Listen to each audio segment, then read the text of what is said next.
میں گاڑی میں حیدرآباد سے کراچی واپس آ رہا تھا کہ تیز برستی بارش نے جل تھل سی مچا دی تھی۔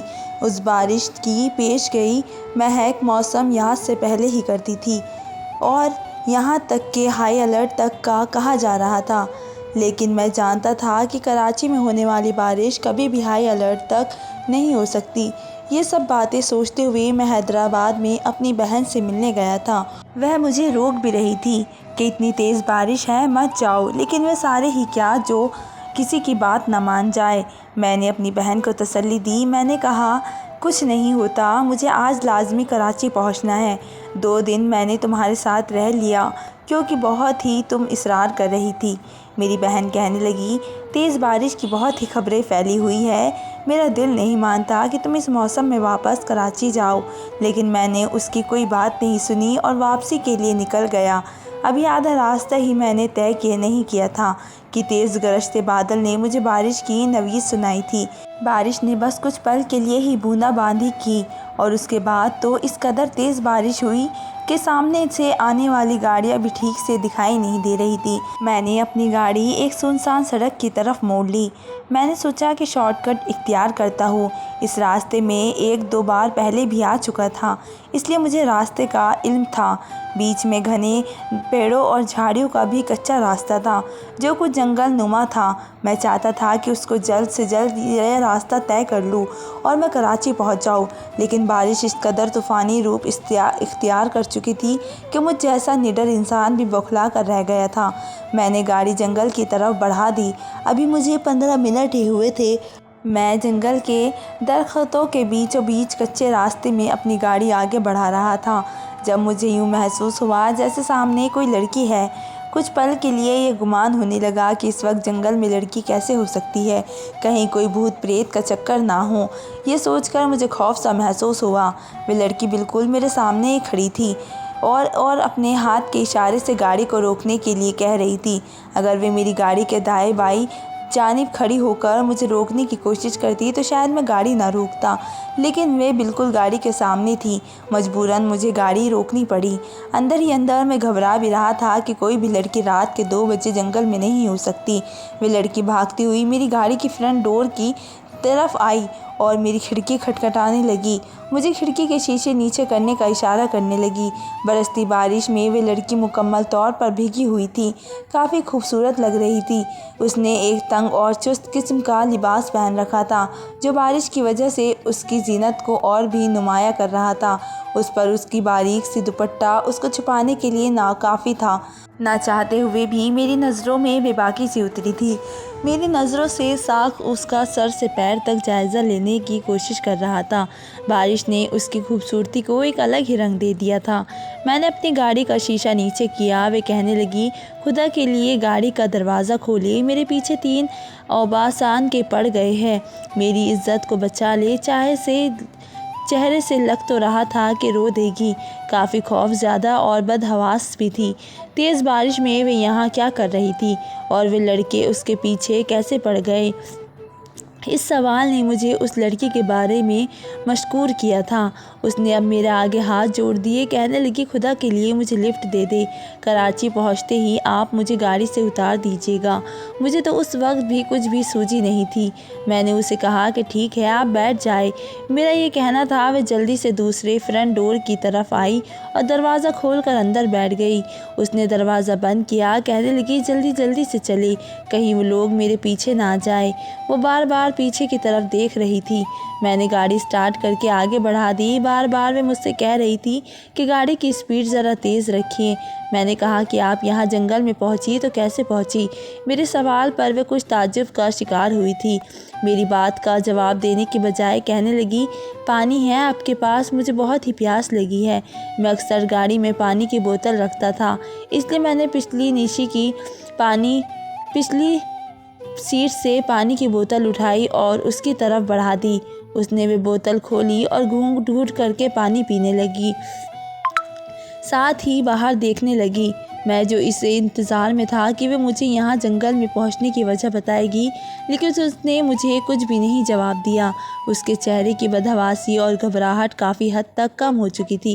میں نے کہا، محترمہ آپ اس جنگل میں کیسے پہنچی؟ میں نے دوبارہ سوال کرنے پر وہ مجھے کافی عجیب نظروں سے دیکھ رہی تھی۔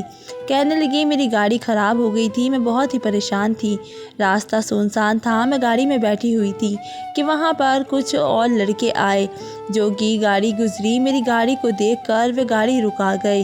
مجھے گاڑی میں اکیلا دیکھا تو وہ لڑکے میری گاڑی کا دروازہ کھٹکھٹانے لگے۔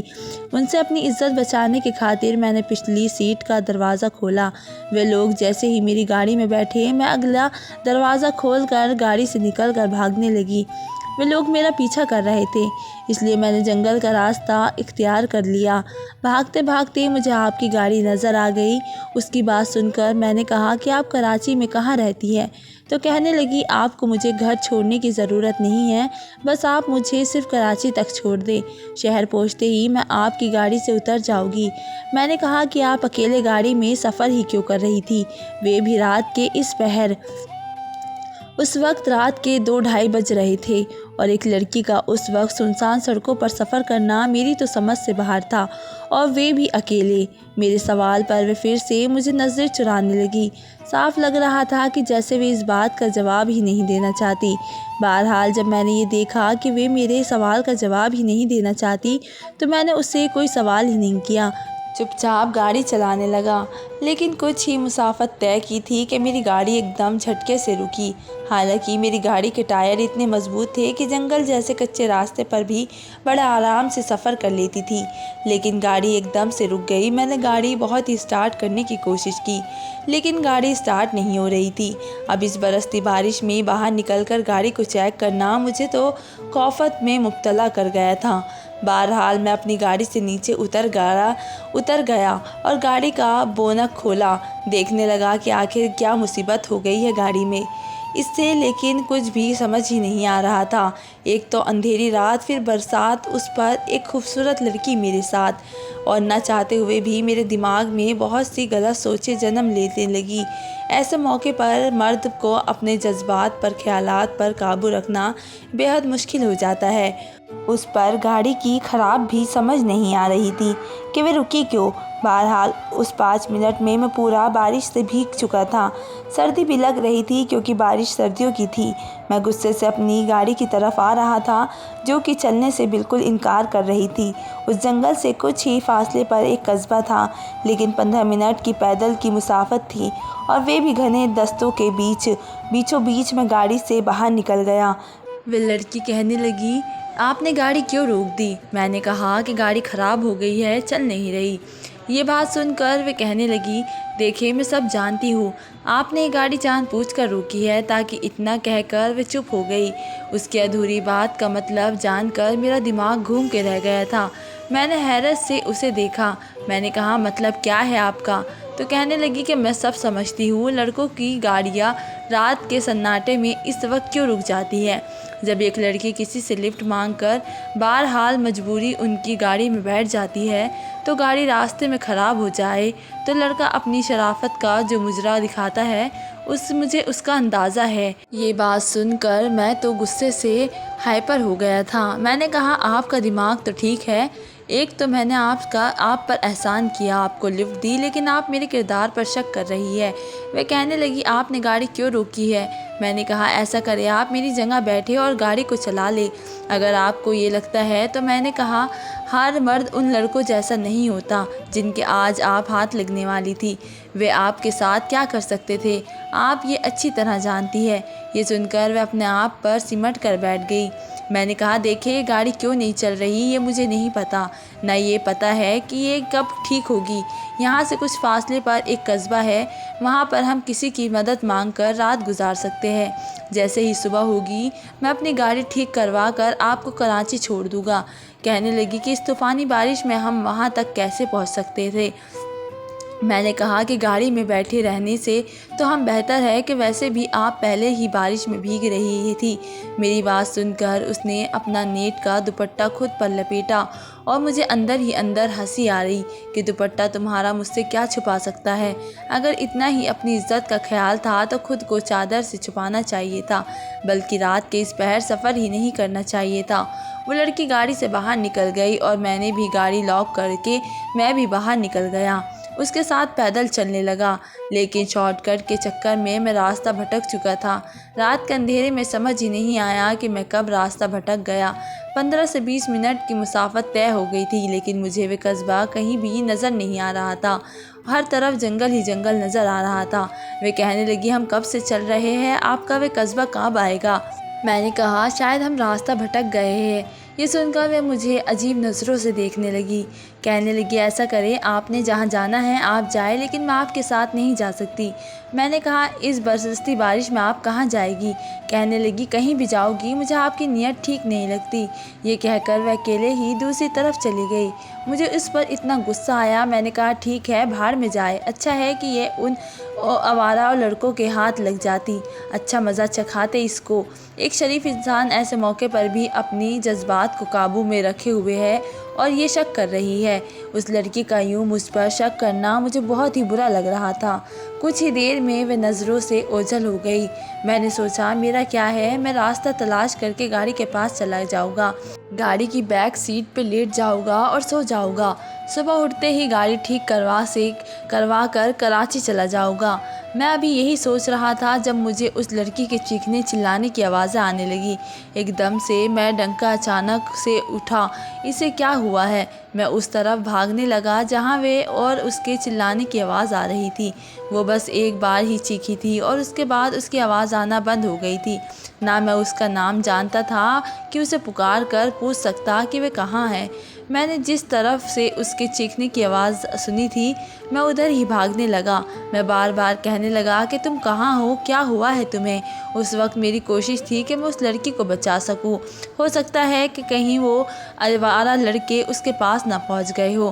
میری صحت بہت ہی خراب ہو چکی تھی اور میں لڑنا بھی اچھے طریقے سے جانتا تھا، کراٹے ماسٹر تھا، لیکن اس لڑکی کی دوبارہ آواز نہیں آئی۔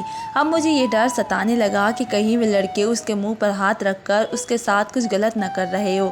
میں ابھی یہی سوچ رہا تھا جب میرا پاؤں کسی چیز سے ٹکرایا۔ میں سمجھ ہی نہیں پا رہا تھا کہ میں کس چیز سے ٹکرایا ہوں۔ ٹکراتے ہی میرا پاؤں پھسل گیا اور کیونکہ جنگل کی کچی مٹی کا وہ راستہ کیچڑ میں بدل چکا تھا، اس وجہ سے میں توازن برقرار نہیں رکھ سکا۔ جس سے میں ٹکرایا تھا اسی پر جا کر گر گیا۔ پھر مجھے احساس ہوا کہ وہ ایک انسانی وجود تھا۔ مجھے خوف پیدا ہونے لگا، نہ جانے کون ہے۔ اندھیرے میں مجھے کچھ بھی دکھائی نہیں دے رہا تھا۔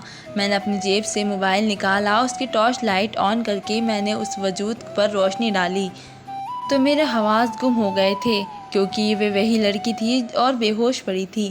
میں نے اس کو ہلایا جھلایا، لیکن وہ بے ہوش تھی۔ مجھے سمجھ ہی نہیں آ رہی تھی کہ میں کیا کروں۔ اس برستی بارش میں نے اسے گود میں اٹھایا اور ایک طرف بھاگنے لگا۔ پتہ نہیں اسے کیا ہوا تھا، وہ کیوں بے ہوش ہو گئی تھی۔ وہیں مجھے سامنے ہی ایک چھوٹا سا کمرہ دکھائی دیا جو کہ کافی ٹوٹا پھوٹا ہوا تھا۔ اس وقت میرے لیے وہ غنیمت تھا۔ میں جلدی سے اس لڑکی کے بنے ہوئے اس کمرے میں لے گیا۔ وہاں پر ایک ٹوٹی سی چرپائی تھی، میں نے اسے وہاں لٹا دیا۔ پانی اس سے کمرے میں بھی آ رہا تھا، لیکن جہاں وہ چرپائی تھی وہاں پانی نہیں آ رہا تھا۔ پتہ نہیں جنگل میں وہ کس کا چھوٹا سا گھر تھا جو کہ ٹوٹا پھوٹا ہو چکا تھا۔ میں نے دوبارہ موبائل کی روشنی اس کے منہ پر ماری، اس کے چہرہ رخسار اور اپنے ہاتھ میں تھپ تھپانے لگا، لیکن اسے ہوش ہی نہیں آ رہا تھا۔ وہ بالکل ٹھنڈی پڑ چکی تھی۔ میں کبھی اس کے ہاتھ کو اپنے دونوں ہاتھوں میں لے کر سہلانے لگتا، کبھی اس کے بالوں کو سہلانے لگتا، بار بار اس سے کہہ رہا تھا کہ تم ہوش میں کیوں نہیں آ رہی۔ میں نے دیکھا اس کا پورا وجود کپکپا رہا تھا، شاید اسے سردی لگ رہی تھی۔ میری کوشش یہی تھی کہ وہ جلدی سے ہوش میں آ جائے، لیکن میری ہر ممکن کوشش ناکام تھی۔ میں نہیں جانتا تھا کہ میں ایسا کیوں کروں، میں ایسا کیا کروں، اور پھر اسے بچانے کی خاطر میں اس سے گناہ کر بیٹھا۔ شیطان مجھ پر ہو گیا تھا۔ وہ مجھے سے یہ کہہ رہا تھا کہ تم ایک ہی عمل سے اس لڑکی کو بچا سکتے ہو، ورنہ وہ مر جائے گی، اور ایسے وقت میں تمہیں گناہ ثواب کا نہیں سوچنا چاہیے، ایک انسانی جان بچانی چاہیے۔ اس وقت اس لڑکی کو ضدی اس لیے میں نے اس کی جان بچانے کے لیے میں اس کے قریب گیا۔ اس لڑکی کے قریب آتے ہی میں بہک گیا۔ اس لڑکی کی جان تو بچ گئی لیکن اس پر کبھی اس کی زندگی بچاتے بچاتے میں اس کے حسن میں کھونے لگا اور پھر کب ہر حد پار کر گیا مجھے اندازہ ہی نہیں ہوا تھا۔ وہ ابھی تک بے ہوشی کے عالم میں تھی۔ میں وہاں بیٹھا یہی سوچ رہا تھا کہ اب کیا کروں اور کیا نہ کروں۔ وہ لڑکی اگر سچ جان گئی تو میری تو بات کا اعتبار ہی نہیں کرے گی۔ وہ یہ سمجھنے کی کوشش نہیں کرے گی کہ میں نے جو کچھ کیا اسے بچانے کی خاطر کیا، لیکن ظاہر ہے میں ایک مرد تھا، فرشتہ نہیں، اس لیے ایک عورت کی قربت پا کر بہک گیا۔ بارش رک چکی تھی لیکن اس بارش نے میرے جذبات کو ضرور بہکا دیا تھا۔ اب مجھے اپنے اوپر افسوس ہونے لگا۔ وہ لڑکی ہوش میں آ گئی تھی۔ اس وقت میں اس کی چارپائی پر نہیں بلکہ سامنے موجود لکڑی کے ایک فٹے پر بیٹھا تھا۔ وہ مجھے دیکھ کر اٹھ کر بیٹھ گئی۔ لیکن میں یہاں پر کیسے؟ میں نے کہا، تم کہاں گئی تھی؟ کیا ہوا تھا تمہیں؟ تو کہنے لگی، میں نے سانپ دیکھا تھا اور خوف کے مارے میں بے ہوش ہو گئی تھی۔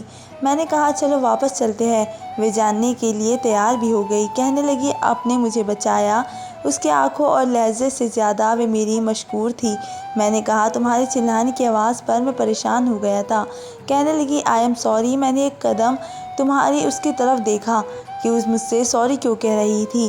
کہنے لگی، سوری، میں بہت ہی برا غلط سوچا، آپ کو بہت ہی غلط کہا، لیکن آپ تو بہت اچھے انسان ہیں۔ آپ نے میری جان بچائی اور میری حفاظت بھی کی، اور آپ صحیح کہتے ہیں، ہر مرد ایک جیسا نہیں ہوتا۔ اس کی بات نے مجھے شرمندہ کر کے رکھ دیا۔ میں اسے کیسے بتاتا کہ میرا شمار کن مردوں میں ہو چکا ہے، لیکن میں مجبور تھا، بے بس تھا۔ میں بہت چاہتا تھا لیکن میں اس لڑکی کو سچ نہیں بتا پایا۔ پھر کچھ ہی فاصلہ ہم نے طے کیا تھا کہ مجھ سے سامنے مجھے وہ قصبہ بھی نظر آ گیا جو رات کو کہیں بھی نظر نہیں آ رہا تھا۔ وہاں جا کر میں نے ایک گھر کا دروازہ کھٹکھٹایا۔ وہاں پر ایک بوڑھا بوڑھی رہتے تھے۔ میں نے کہا کہ آپ اس لڑکی کو کچھ گھنٹوں کے لیے پناہ دے دیں، میں اپنی گاڑی ٹھیک کرواؤں گا تو پھر اسے لے جاؤں گا۔ وہ عورت کہنے لگی، یہ کون ہے تیری؟ مجھے سمجھ میں نہیں آیا، اس لیے میں نے کہہ دیا کہ یہ میری بیوی ہے۔ یہ سن کر وہ لڑکی مجھے غصے سے دیکھنے لگی۔ میں نے اسے چپ رہنے کا اشارہ کیا۔ اب میں اسے کیا بتاتا کہ وہ کون تھی؟ وہ لڑکی شاید میری بات سمجھ گئی، اس لیے چپ چاپ کر کے اندر چلی گئی۔ میں نے ایک میکینک کو پکڑا اور اپنی گاڑی ٹھیک کروائی، تو پھر اس لڑکی کو لے کر میں کراچی پہنچ گیا۔ شہر کی آبادی دیکھتے ہی اس نے گاڑی رکوا دی اور گاڑی سے اتر کر شکریہ ادا کرتی ہوئی وہ وہاں سے چلی گئی۔ لیکن میں تو جیسے اللہ کی عدالت میں شرمندہ سا ہو گیا تھا۔ میں نے تو اس لڑکی کی عزت کو پامال کر دیا تھا اور اسے احساس تک نہیں ہوا تھا۔ میں گاڑی میں اپنے گھر کی طرف بڑھ رہا تھا لیکن میرا ذہن بالکل اس لڑکی پر ہو کر رہ گیا تھا، کیونکہ جو میں نے کیا تھا وہ چھوٹا نہیں تھا۔ میں نے اس کی زندگی تباہ کر دی تھی جس سے وہ انجان تھی، لیکن جیسے ہی اس کی شادی ہوتی اس کا پتی سمجھ جاتا اور اس کے کردار کے پاک باز ہونے کا ثبوت نہ ہوتا جو کہ وہ کھو چکی تھی۔ چند دن ہی گزرے تھے، میں بے حد پریشان تھا۔ میرا ضمیر مجھے ملامت کرنے لگتا تھا کہ تم نے یہ گناہ کیا ہے، اس لڑکی کے اعتبار کو تم نے چکنا چور کر دیا ہے۔ کیا جواب دیتا؟ میرے پاس کوئی جواب ہی نہیں تھا۔ ایک ماہ گزر گیا، مجھے احساس ہوا کہ مجھے اس لڑکی کو سچ بتا دینا چاہیے۔ میں نے اس سے پہلے کبھی ایسا گناہ نہیں کیا تھا، اس لیے میں اس لڑکی کے لیے اس قدر افسوس کر رہا تھا کہ میری بیان سے باہر تھا۔ پھر میرے ذہن میں یہ خیال آیا کہ مجھے اسے اپنا لینا چاہیے، کیونکہ اس لڑکی کا پتی اس کو ذہنی اذیت دے کر مار ڈالے گا یا پھر اسے چھوڑ دے گا۔ اس لڑکی کی تلاش میں نے اسی وقت شروع کر دی تھی۔ اس لڑکی کی تلاش کیسے کرنی ہے مجھے کچھ بھی اتا پتہ نہ تھا۔ مجھے اس کا نام پتہ تھا، نہ ہی اس کا گھر کا پتہ تھا، نہ اس کے بارے میں کوئی ایسی معلومات پتہ تھی کہ میں اسے ڈھونڈ سکتا۔ اور پھر مجھے یہ خوف بھی تھا کہ وہ مجھے بہت ہی برا بھلا کہے گی۔ چند مہینوں بعد میں اپنی ماں کو ہاسپٹل لے کر پہنچا تھا۔ ان کا بی پی بہت ہی ہائی ہو گیا تھا۔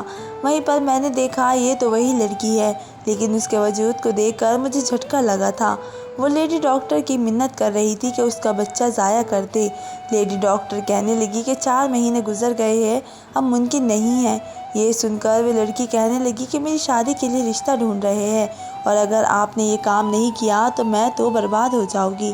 لیڈی ڈاکٹر کہنے لگی کہ اس طرح کے گناہ کا یہی انجام ہوتا ہے۔ وہ رونے لگی، کہنے لگی میرے ساتھ زیادتی کی گئی ہے اور مجھے یہ نہیں معلوم کہ وہ شخص کون تھا۔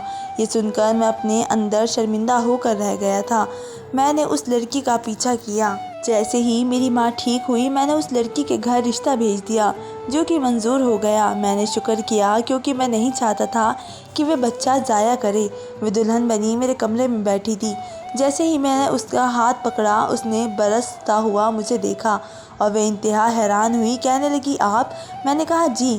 وہ کہنے لگی میں آپ کے قابل نہیں ہوں، اس لیے آپ مجھے طلاق دے دیں، کیونکہ میں شادی کے قابل نہیں رہی۔ لیکن میں نے اس کی ایک نہیں سنی۔ میں نے اسے سچ بتا دیا۔ میں نے کہا کہ جو چاہے مجھے سزا دو۔ وہ رونے لگی، کہنے لگی آپ نے میری زندگی برباد کر کے رکھ دی۔ اسے یہ سب سمجھانے کی میں کچھ وقت لگا تھا، لیکن پھر وہ مجھے ٹھیک ہو گئی، اور کیونکہ میں اپنی غلطی تسلیم کر چکا تھا میں نے اسے اپنا بھی لیا تھا۔ آپ بتائیں کیا میں نے ٹھیک کیا؟ دھنیہ واد دوستو۔